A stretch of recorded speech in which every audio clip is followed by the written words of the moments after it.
Do you hear that? The birds are trying to harass the cat. So welcome to today's video. We are going to dive into talking about personal boundaries. I might have to go set some boundaries with those birds. I'll be right back.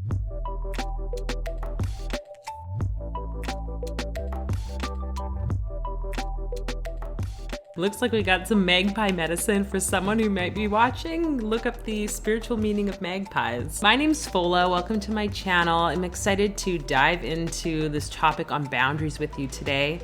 Before we start, if you haven't already, hit the subscribe button so you're updated on future releases of videos. And also feel free to share and like this video with those people you think might be interested. Let's get into it. Really, my hope in this video today is to just support you with that awakening and activating of your personal power. And boundaries is a huge part of that because it's so often we just let people kind of step over the boundaries that we've put up consciously or maybe unconsciously to support ourselves in our growth.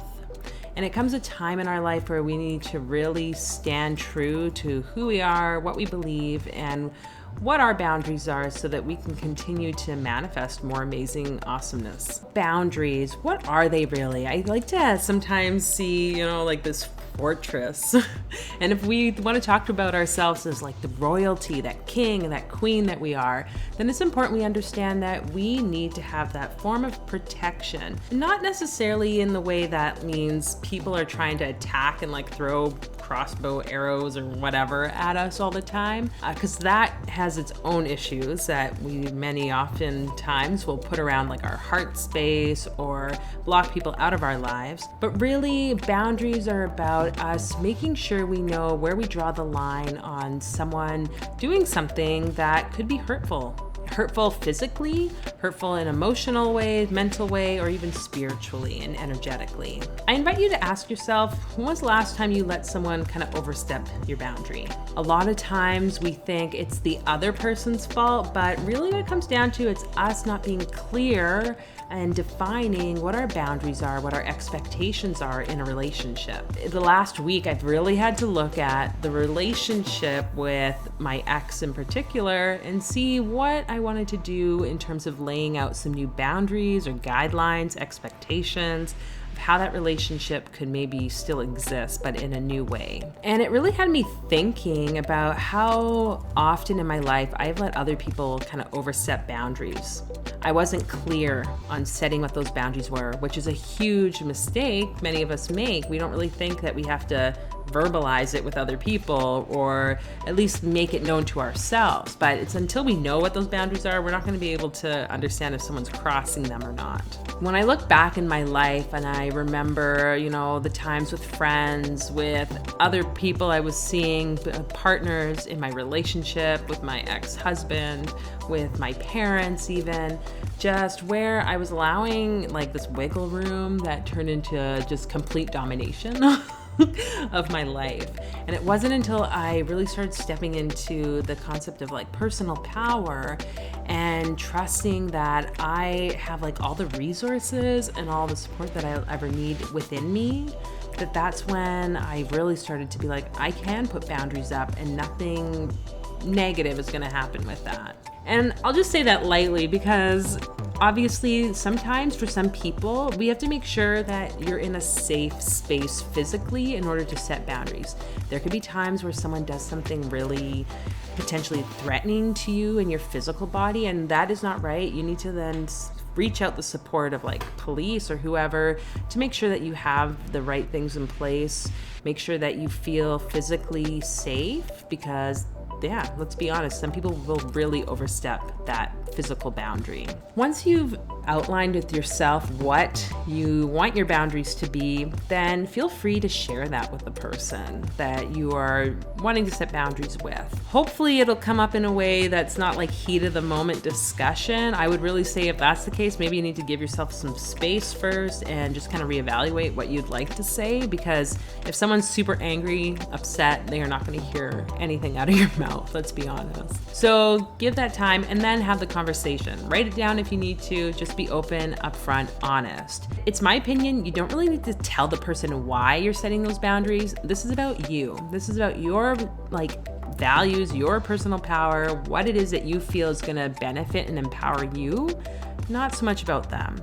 If someone is really meant to be in your life and to have that connection, then they will respect those boundaries. They are not going to tell you how you're wrong or try to minimize it and guilt trip you about it. It's going to be a simple yes or no. And so just really trust that by you setting the boundaries, there might be people who don't like that. There might be people who tell you how horrible you are or try to continually overstep. That's where then the next part comes in, is that you need to kind of highlight, whether to them or just to yourself, what are the consequences of not complying within those boundaries? Because again, this is about you respecting you. And that's a huge part. We just, especially empaths, want to give everything to everyone, and it's so easy for us to blur those lines, right, between our energy and another person's energy, and that's where it can be not the healthiest thing, especially if it continues on in your life day by day, year by year. So really examine what it is that's going to be the consequence for someone overstepping that boundary. You know, in the world of having worked with police before, it was very much, we would tell people you need to give them so many warnings of what's going to happen if, that person continually sends messages to you and you want to get a restraining order. That's kind of an extreme case, but it's if you continually tell the person you need to stop what you're doing, specifically, this is the thing you're doing that I'm asking you to stop. And if you do not stop it, here is the consequence. And I feel like this can happen for any relationship, especially as parents and we're parenting children. We need to highlight exactly what it is the boundary is, or the expectation and the consequence of it. Because a lot of times what happens is people just assume the other person knows exactly what they want or what they're expecting, and that's a big no. Learn that one the hard way. And then finally, if you're setting boundaries and you're laying out your expectations, you need to make sure that you follow through. And this, I think, is the hardest part. I know for me with this relationship, it's really been about me having to define these new boundaries of our relationship. I tested the waters to see if things could work, and I saw that there was just this continual wanting kind of in my energy, and I was just trusting the kind of inner guidance that I've been receiving that that's not the place I need to be right now. And so I had to step up and say, okay, if we can't be within this boundary, then we're gonna have to completely cut off the communication, which is really hard for me. And I know that's gonna be hard for you, especially when it comes to people you care about, people you love, whether it's family, friends that you've had for 30 years, whatever it might be. There's gonna come a time where you're gonna have to reevaluate it. And that might mean you have to say no. You might have to end the thing, you have to cut it off. And I just wanna really encourage you to be in your strength, just really have the willpower to stand in that, and trust that if it's meant to be, then things will work out the way they need to at some point. I have faith that in the future, things will shift into this other way. I cannot hold on to it because I don't know what this other person will do, right? You don't know what the other people will become or what they'll like or not like, but all you can do is trust that the more you step into your personal power, the more you step into that place of just really knowing what you stand for and allowing the things that are in alignment with that to come to you, and the things that are not in alignment to fall away as they need to, that it's just gonna be this magical process, this magical journey for you. And yeah, it does suck to have to let people go, especially people you love, you care about. This is a part of life I'm learning. And the thing that really got to me during this whole process of myself and my ex was the reminder of the rune Gabo, which is represented by the X. X marks the spot, the contract.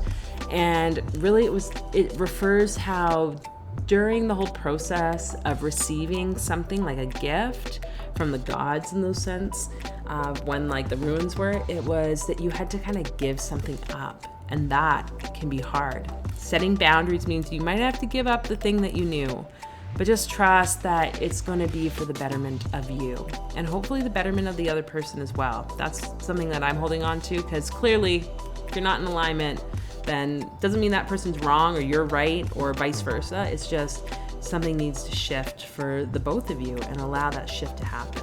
So let's pull a card just to end. You can let me know in the comments if that resonated with you or not, and what you're doing now to kind of set those boundaries in your life, because I think that's really important. So, okay, we got a couple things here. We got the boundary card. Oops. Where do you need to establish better boundaries? Look at those hands. Honestly, this is kind of how I felt. I really was wondering, is there like something trying to grab through my energetic field here with this person? You know, and it seems kind of scary, but just know that you can put your hands up. You can say no. Like, you are this powerful being. So be that. We got share your voice, which says come out of the cave, persecution and expression. It can be hard to want to like step into your voice, into your power, because of the past times where you tried to set boundaries and you didn't follow through, and then you were kind of made to look like a fool. That's okay. We're all learning. Even me, I was like on fire on Friday thinking I broke this pattern of like a relationship, and within the next day it was like I was back in it, but in a new way. So just know and trust the process of the learning. Okay, so share your voice. And then we have the soul family. Call in your tribe. You don't have to do it alone. I love that. And it's almost like on a side of, you can connect with like your soul guides, your spiritual helpers to set those boundaries, okay? And know that people that are gonna be in your like soul family, like physically in this world, they're gonna be people who respect your boundaries. Those are the people that you want around you. People who are gonna say, okay, yeah, I get it. That's not right. And then try to do what needs to happen to fix it. And you will want to do the same for them, because it's not like we're all perfect. We all make mistakes. We're all going to overstep someone's boundaries, or again, because of a limited communication, think that it was okay when it really wasn't. We have to be all right with like forgiving ourselves and forgiving others through that process. So I hope that resonates with you guys. And I also hope you have a wonderful rest of the week. Enjoy the summer solstice, and I will catch you again soon.